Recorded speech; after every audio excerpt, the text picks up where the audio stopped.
অনুব্রত মণ্ডল জামিন পেয়েছিলেন আগেই, কিন্তু কিছু কাগজপত্রের গণ্ডগোলের জন্য বেরিয়ে আসতে দেরি হচ্ছিল। তারপর আজ ভোরবেলাতে তিহার জেল থেকে বেরিয়ে সোজা ফ্লাইটে দমদম এয়ারপোর্টে আসেন। সেখান থেকে অনরোড বাই কারে সোজা বোলপুরে চলে আসেন নিজের বাড়ির দিকে। দেখতে পাচ্ছেন বোলপুর নিচুপট্টির বাড়িতে আসার সময় ঠিক ঠিক করছে লোক, চারিদিক থেকে ফুল বর্ষণ হচ্ছে। ভিড়ের ঠেলায় গাড়িটি এগোতেই পারছে না।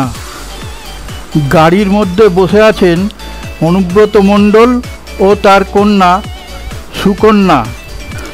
আজকে আবার মমতা ব্যানার্জি তার প্রশাসনিক বৈঠক করার জন্য বীরভূমে এসেছেন, কিন্তু তিনি কি অনুব্রত মণ্ডলের বাড়িতে আসবেন এখনই সুনিশ্চিত করে তা বলাই সম্ভব নয়।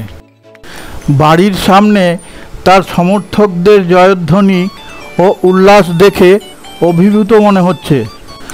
মমতা ব্যানার্জি একসময় বলেছিলেন যে অনুব্রতকে বীরের সম্মান দিয়ে আনা হবে, ঠিক সেই রকমই মনে হচ্ছে, যেন তাকে বীরের সম্মানই দেওয়া হচ্ছে।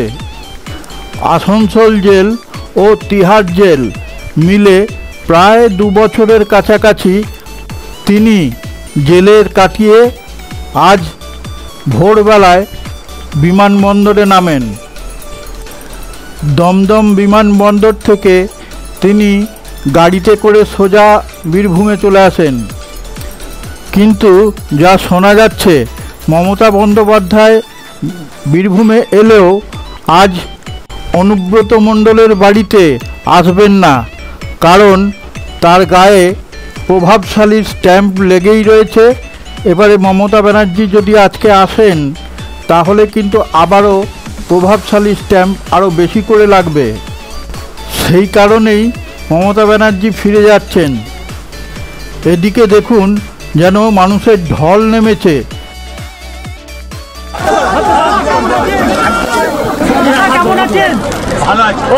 আজকে মুখ্যমন্ত্রীর সঙ্গে দেখা করে মমতা ব্যানার্জি আসছে।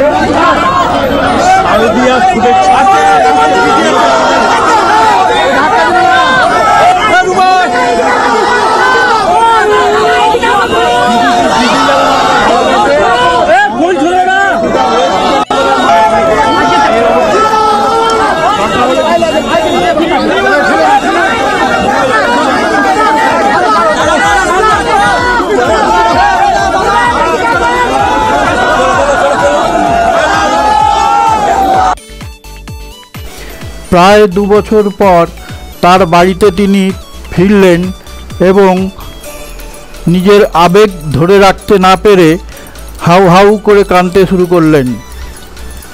এতদিন পর তার নিজের বাড়িতে নিজের অফিসের যে চেয়ারটা খালি ছিল সেই চেয়ারে এতদিন পর তিনি বসলেন এবং বসেই কান্নাকাটি করতে শুরু করলেন।